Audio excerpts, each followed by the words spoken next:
Уважаемые товарищи, друзья, с новым 2023 годом, годом организованности и веры в свои собственные силы.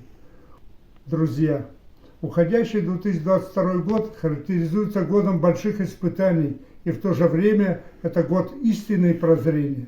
Стало очевидно, что взятые ориентиры на западные ценности опасны.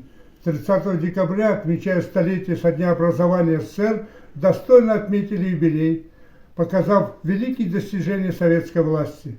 Рождение нашего справедливого государства, сумевшего собрать воедино народные силы и добиться выдающихся успехов в созидательной политике, победить фашизм, первым прорваться в космос и осуществить программу человечности. В Донбассе от республики созданы и действуют рабочие группы под руководством Координационного центра по оказанию всесторонней помощи участникам специальной военной операции якутянам. Доставляется снаряжение, продовольственные наборы, оказывается внимание и поддержка семьям наших бойцов.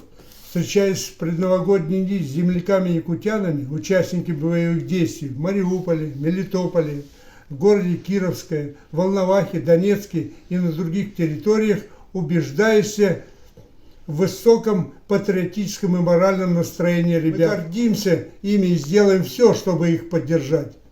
С новым 2023 годом! Здоровья, удачи и огромной ответственности за судьбу нашей Родины!